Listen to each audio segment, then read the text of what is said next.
Gmür, wir treffen uns hier anlässlich der Präsentation der Jahreszahlen und bevor wir über diese diskutieren, erstmal ein kurzer Überblick. Das Jahr 2016 war für Helvetia erfreulich. Das Ergebnis aus Geschäftstätigkeit hat sich auf 492 Millionen Franken gesteigert. Das sind plus 12%. Helvetia hat zudem das Geschäftsvolumen um 2,6% auf 8,5 Milliarden Franken erhöht. Der Verwaltungsrat wird eine Dividendenerhöhung um 10% auf 21 Franken pro Aktie vorschlagen. Was, Herr Gmür, macht Ihnen besonders Freude an diesem Ergebnis? Es ist dreierlei, was mich besonders freut. Erstens, dass es uns einmal mehr gelungen ist, sehr gute versicherungstechnische Ergebnisse zu erzielen. Zweitens, dass wir trotz großer Herausforderungen an den Kapitalmärkten ein gutes, robustes Anlageergebnis haben.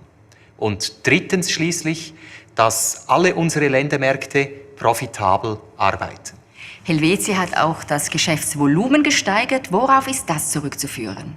Wir sind in der Lebensversicherung gewachsen vor allem und da strategiekonform bei den modernen, eigenkapitalschonenden Produkten. Nun schlägt der Verwaltungsrat also eine Dividendenerhöhung vor, 21 Franken pro Aktie. Good News also für die Aktionäre. Natürlich, die Aktionäre dürfen sich freuen.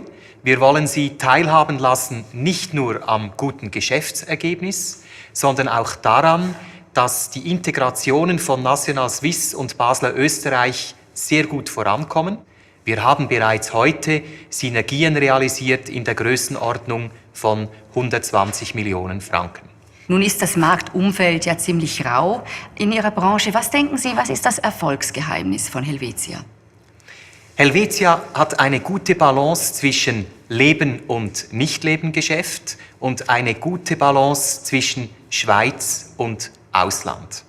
Wir können aus einer Position der Stärke heraus, als eine der führenden Gesellschaften in der Schweiz, unsere profitablen Einheiten im Ausland weiterentwickeln. Lassen Sie uns noch über Helvetia 2020 sprechen. Können Sie da bereits erste Erfolge verbuchen?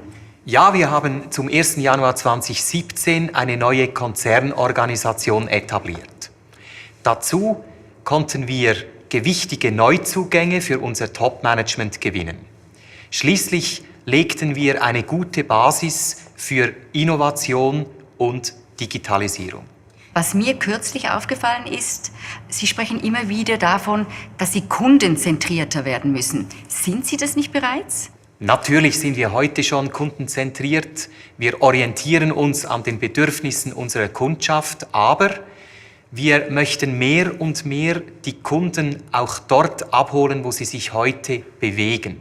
Sie sind zunehmend digital und mobil unterwegs und das bedeutet für uns, dass wir digitale Angebote schaffen wollen. Ein erster wichtiger Punkt, den wir hier verzeichnen können, ist Smile Direct, die Online-Versicherung in der Schweiz. Wie groß ist der Anteil am Online-Markt von Smile Direct in der Schweiz? Smile Direct hat ungefähr einen Marktanteil von 20%.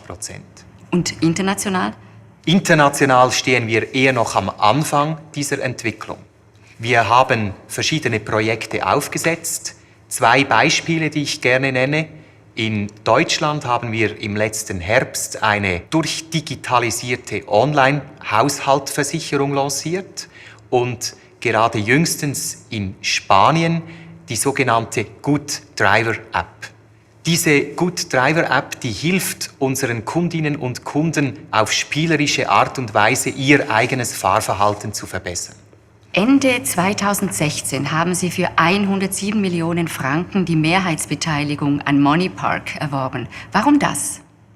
Mit MoneyPark investieren wir in die führende technologiebasierte Hypothekenvermittlungsplattform.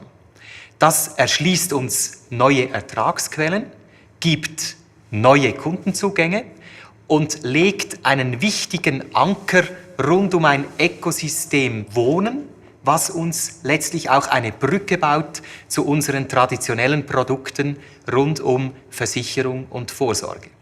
Was erwarten Sie eigentlich von Ihrem neuen Venture Fund, mit dem Sie in den nächsten Jahren 55 Millionen Franken in Start-ups investieren möchten? Diese Investitionen in Start-ups, die helfen uns, neue Geschäftsmodelle zu finden. Sie helfen uns aber auch, unsere eigenen digitalen Ambitionen zu befeuern und Neues zu lernen. Das ist viel Innovationskraft von außen. Wie sieht es denn da von Ihnen aus? Wir haben auch intern neue Teams aufgesetzt, junge Mitarbeiterinnen und Mitarbeiter, die an innovativen Ideen arbeiten. Letztlich geht es aber auch um einen Kulturchange. Wir möchten unsere Organisation mehr und mehr befähigen, Altes neu zu denken und auch mal etwas Neues zu wagen. Lassen Sie uns zum Schluss noch einen Blick in die nahe Zukunft werfen. Wie müsste das Jahr 2017 aussehen, damit Sie auch dann wieder zufrieden sind? Natürlich möchte ich auch in diesem Geschäftsjahr weiter profitabel wachsen. Dazu kommt aber, dass ich sehen möchte, dass wir erste eigene Akzente gesetzt haben rund um Innovation und noch mehr Kundenorientierung. Wir haben dazu die nötige Größe, die nötige finanzielle Kraft und ambitionierte und fähige Mitarbeitende. Und ich wünsche Ihnen dazu viel Glück und viel Erfolg. Ich danke Ihnen, Frau Meier.